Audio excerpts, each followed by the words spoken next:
Hello friends, welcome to M S maths. So M S maths YouTube channel पे हम बात करेंगे IIT JAM से रिलेटेड कुछ इंपॉर्टेंट टॉपिक्स के बारे में, जिसमें आज हम स्टार्ट कर रहे हैं। इस टॉपिक का नाम है double integration. So double integration is the most important topic for IIT JAM and काफ़ी जो नंबर्स होता है ये कवर करता है आईआईटी जेम में। और आज हम बात करने वाले हैं इसमें एक इम्पोर्टेंट टॉपिक के बारे में, that is double integration over the rectangular surface. Rectangular surface पे का जो डबल इंटीग्रेशन होता है वो कैसे होता है उसके बारे में हम यहाँ पे डिस्कस करेंगे। सो बने रहिए हमारे साथ लास्ट तक, ताकि आपको ये पूरा टॉपिक जो है वो बिल्कुल क्लियर हो जाए। हम बात करते हैं यहाँ पे कि डबल इंटीग्रेशन जो होता है वो क्या होता है रेक्टेंगुलर सरफेस के लिए। तो फर्स्ट ऑफ ऑल हमको यहाँ पे ये देखना होगा कि रेक्टेंगुलर सरफेस है वो क्या होती है। तो रेक्टेंगुलर सरफेस को हम यहाँ से देखते हैं कि रेक्टेंगुलर सरफेस का मीनिंग क्या होता है। रेक्टेंगुलर सरफेस को आप इस टाइप से देख सकते हैं। फॉर एग्जाम्पल यहाँ पे मैं बात करता हूँ कि इस टाइप से आप यहाँ पे देखें कि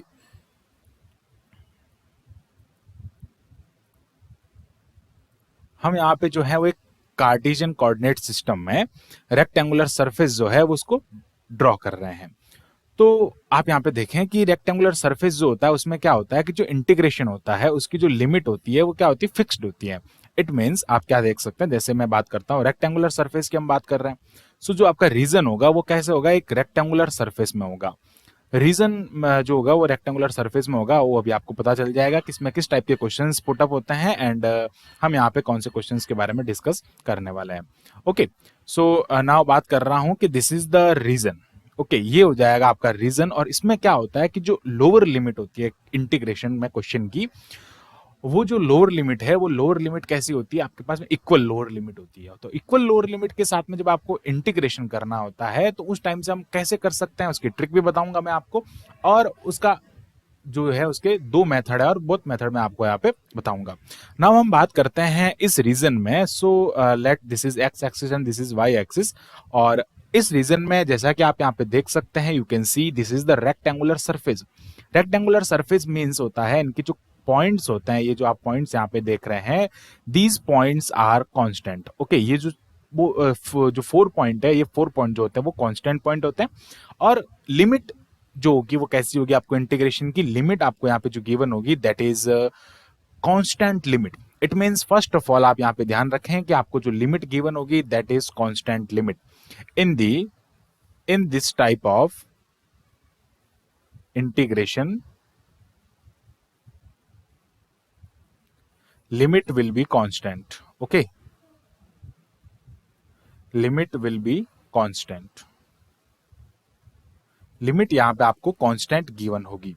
ओके, तो कांस्टेंट लिमिट यहाँ पे गिवन होगी तो उसका एग्जांपल भी हम यहाँ पे देख लेते हैं। बेसिकली ये एडवांस इंटीग्रल कैलकुलस से रिलेट करता है और यहाँ पे हम आज ओनली एंड ओनली जो रेक्टेंगुलर सरफेस है इसके बारे में यहाँ पे डिस्कस करेंगे। रेक्टेंगुलर सरफेस से हम यहाँ पे एक एग्जाम्पल लेते हैं और उस एग्जाम्पल को अच्छे से समझते हैं। फर्स्ट ऑफ ऑल मैं एक एग्जाम्पल यहाँ पे लेता हूँ और वो एग्जाम्पल हो जाएगा evaluate 1 to 2 and integration 1 to 3 X Y dx dy।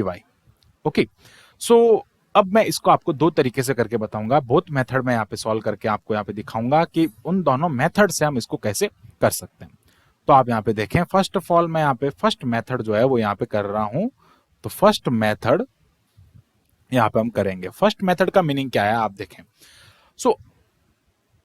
आज तक हमने यहाँ पे क्या देखा है कि जो इंटीग्रेशन होता है डबल इंटीग्रेशन में, कि फर्स्ट लिमिट जो होती है वो फर्स्ट आपको कोई भी जो जिसके रेस्पेक्ट में आप इंटीग्रेट कर रहे हैं उसके लिए होती है। सेकंड लिमिट जो होती है वो सेकंड जिसके रेस्पेक्ट में इंटीग्रेट कर रहे हैं उसके लिए होती है। But in the rectangular surface ऐसा नहीं होता है। इसमें क्या होता है, तो आप यहाँ पे देखें, जैसा कि मैंने आपको कहा कि लिमिट जो होती है ये लिमिट इसके लिए हम कंसिडर करते हैं, ये लिमिट जो है होती है इसके लिए कंसिडर करते हैं। ओके, ऐसा आज तक हमने पढ़ा है। बट मैं बात करूं, अगर ऐसे आपको बुक में भी कहीं पे बहुत सी जगहों पे मिलेगा, बट अगर मैं बात करता हूं कि ये जो लिमिट होती है, मैं ये लिमिट जो है वो इसके लिए पुटअप कर सकता हूं, ये लिमिट मैं इसके लिए पुटअप कर सकता हूं, नो प्रॉब्लम। उसका आंसर जो होगा वो सेम होगा। क्या मीनिंग है इसका, आप यहाँ पे देखें। इसका आंसर सेम क्यों होगा उसका भी आप रीजन यहाँ पे देखिएगा। फर्स्ट मेथड में हम यहाँ पे देखते हैं कि फर्स्ट मेथड जो होता है वो किस टाइप से सॉल्व होगा। और फर्स्ट मेथड में हम क्या करेंगे, फर्स्ट ऑफ ऑल एक्स के रेस्पेक्ट में इंटीग्रेट करेंगे। सो मैं बात करता हूं जब x के रेस्पेक्ट में इंटीग्रेट कर रहे हैं तो x के रेस्पेक्ट में इंटीग्रेट करेंगे तो आप क्या करेंगे यहाँ पे इसको अलग अलग भी लिख सकते हैं। अलग अलग भी कैसे लिख सकते हैं? This is the continuous function. Continuous function means इसकी जो पावर है 1 1 है और दोनों इक्वल पावर है। ओके, तो इसको सॉल्व करने का मेथड नंबर 1 मैं यहाँ पे क्या कर रहा हूँ कि इसको इस टाइप से सॉल्व कर रहा हूँ कि लिमिट 1 to 2 एंड y के साथ में y it means line integral में हमने इसको क्या कर दिया, चेंज कर दिया। ओके, लाइन इंटीग्रल में हम चेंज कर देंगे। सेकंड हो जाएगा 1 to 3 एंड ये हो जाएगा x dx। Okay, so first हमने क्या किया यहाँ पे इसको लाइन इंटीग्रल में डिवाइड किया है और लाइन इंटीग्रल में करके हमने इसको क्या किया है यहाँ पे लाइन इंटीग्रल में डिवाइड कर दिया। लाइन इंटीग्रल में डिवाइड किया, y है उसके साथ में y का फंक्शन आ जाएगा, x है उसके साथ में x का फंक्शन आ जाएगा। सो अब इसको इवोल्यूट करेंगे आगे तो इम्प्लाइज जब हम आगे इसका इंटीग्रेशन करेंगे that is Y square by 2 and ये हो जाएगा 1 to 2 एंड ये हो जाएगा एक्स स्क्वायर बाई 2 और ये हो जाएगा 1 to 3। सो अब इसको जब आप सॉल्व करेंगे तो upper limit minus lower limit कर देंगे यहाँ से, तो ये हो जाएगा 1/2 4 - 1 एंड 1/2 9 - 1। ओके, और इसका जो आंसर है वो क्या हो जाएगा 3/2 into 8/2 and this is 3/2 into 4 is equal to 6। इसका जो है वो आंसर यहाँ पे आ जाएगा। अब ये जो आंसर है इसका ये आंसर अगर मैं क्या करता हूं कि लिमिट जो हमने यहाँ पे आप देख सकते हैं, you can see which limit we will use the with respect to y integration and with respect to x integration. हम यहाँ से ये लिमिट जो है वो y के लिए रख रहे हैं, लेकिन मैं ऐसा करता हूँ कि ये लिमिट अब जो है वो मैं x के लिए यूज करूंगा और ये लिमिट जो है वो y के लिए यूज करूंगा। सेम मेथड यही रहेगा, इसको आप लाइन इंटीग्रल में कंसीडर कर सकते हैं।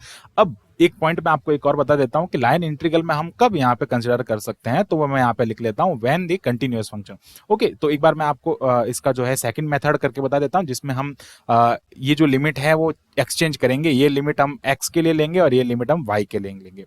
सो वो एक बार मैं क्वेश्चन जो है वो वापस लिख लेता हूं। तो हमारा जो एग्जाम्पल है, क्वेश्चन है that is 1 to 2 integration 1 to 3 and x y dx dy। This is our question and इसमें हम क्या करेंगे कि जो हमारी लिमिट है अब हम इसको सेकंड मेथड से सॉल्व करेंगे।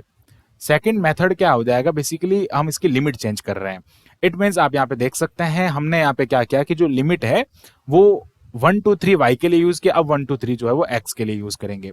इट मींस इसका जो सॉल्यूशन है वो क्या हो जाएगा, आप यहाँ पे देखें तो सॉल्यूशन की अगर मैं बात करता हूं तो सॉल्यूशन में हम क्या करेंगे 1 to 2 हम लेंगे x dx के लिए। ओके, एंड 1 to 3 जो है वो हम लेंगे y dy के लिए।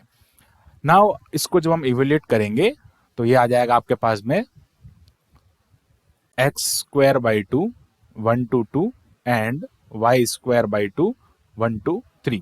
नाउ ये हो जाएगा 1/2 एंड 4 - 1 सिंपली ये हो जाएगा यहाँ पे 1/2 9 - 1। तो इसका जो आंसर है वो क्या हो जाएगा 3/2 इंटू 8/2 दैट इज आंसर हो जाएगा इसका 6। तो आप देख सकते हैं यहाँ पे ये जो 6 आंसर जो है इसका आ रहा है वो यहाँ पे भी 6 है। ओके, एंड यहाँ पे भी जो है वो आंसर जो है वो इसका 6 है। अब यहाँ पे इंपोर्टेंट थिंग जो है वो क्या है उसको ध्यान रखें नोट पॉइंट के फॉर्म में। when the function is continuous then we can divide into the line integral। it means y के साथ में हम y के फंक्शन को लिख सकते हैं, x के साथ में x के फंक्शन को लिख सकते हैं। अब आप कहेंगे कि जो कंटिन्यूअस फंक्शन है उसको हम डिफाइन कैसे करेंगे, हम उसको पहचानेंगे कैसे?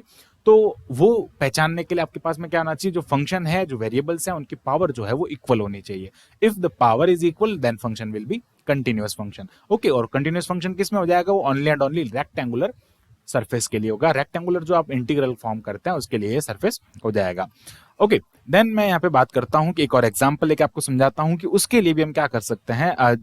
जरूरी नहीं है कि ये जो है वो मल्टीप्लिकेशन में हो, अगर मल्टीप्लिकेशन में होते हैं तब हम क्या करेंगे यहाँ पे इसको लाइन इंटीग्रल में डिवाइड कर देंगे। बट अगर लाइन इंटीग्रल में डिवाइड नहीं हो रहे हैं इट मींस वो मल्टीप्लिकेशन में नहीं है, तो हम क्या करेंगे अगर कोई दूसरा ऑपरेशन लग रहा है प्लस माइनस वगैरह, तो उसके लिए हम क्या करेंगे यहाँ पे उसको डबल इंटीग्रेशन के मेथड से सॉल्व करेंगे। और डबल इंटीग्रेशन के मेथड से सॉल्व करेंगे बट लिमिट हम कोई भी किसी के फंक्शन के लिए यूज कर सकते हैं।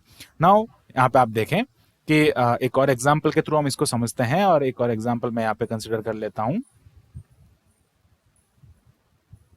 नाउ हम यहाँ पे कंसिडर कर रहे हैं एक पुट अप कर रहे हैं एक और एक best example 0 to 1 and 0 to 2. So this is the constant limit and lower limit are lower limit is equal. तो lower limit equal है यहाँ पे बोथ इंटीग्रेशन के लिए, और अब हम इंटीग्रेशन कर रहे हैं X square plus Y square D X D Y. Okay, तो इसको जब हम इवेल्यूट करेंगे, सॉल्यूशन करेंगे इसका, तो you can see the power of both variable that is equal. तो power of both variable equal है, it means this is the continuous function. तो कंटिन्यूअस फंक्शन है, इसलिए हम क्या करेंगे, इसको बोथ मेथड से सॉल्व कर सकते हैं। अगर आप ये लिमिट y के लिए यूज करें, ये लिमिट x के लिए यूज करें, नो प्रॉब्लम।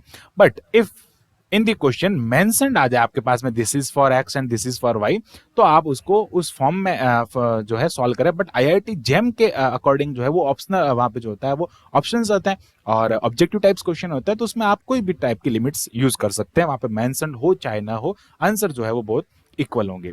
नाउ मैं बात करता हूं यहाँ पे इसको सॉल्व करते हैं। तो फर्स्ट ऑफ ऑल मैं क्या करता हूं, ये लिमिट जो है वो x के लिए यूज करेंगे और ये लिमिट जो है वो हम y के लिए यूज करेंगे। इट मीन 0 to 1 जो है वो हम किसके लिए 0 to 1 जो है वो हम किसके लिए यूज कर रहे हैं, x के लिए यूज करेंगे, और 0 to 2 जो है वो y के लिए यूज करेंगे। तो आप यहाँ पे देखें, ये हो जाएगा 0 to 1 एंड इसको अब डबल इंटीग्रेशन से सॉल्व करना है, तो मैं क्या करूंगा, 0 to 2 वाली जो लिमिट है उसको मैं पुट अप कर रहा हूं यहाँ पे, तो X square plus Y square हो जाएगा। एंड इसका इंटीग्रेशन जो है वो मैं किसके रेस्पेक्ट में कर रहा हूँ, वाई के रेस्पेक्ट में कर रहा हूँ, इसके बाद में हम करेंगे इसका एक्स के रेस्पेक्ट में। सो नाउ अब हम क्या करेंगे यहाँ पे कि when we will integrate with respect to y, then other variable will be constant. Okay, बाकी जितने भी वेरिएबल होंगे वो सारे कैसे हो जाएंगे, कांस्टेंट हो जाएंगे। तो यहाँ पे मैं जो इसका इंटीग्रेशन करूंगा, तो इंटीग्रेशन करने पे आप यहाँ पे देख सकते हैं कि जो जैसे y के रेस्पेक्ट में इंटीग्रेट कर रहा हूं ना, तो यहाँ पे जो है ना y के रेस्पेक्ट में इंटीग्रेट करने पे मुझे यहाँ पे x को क्या करना पड़ेगा, कांस्टेंट रखना पड़ेगा। तो x कांस्टेंट रहेगा यहाँ पे।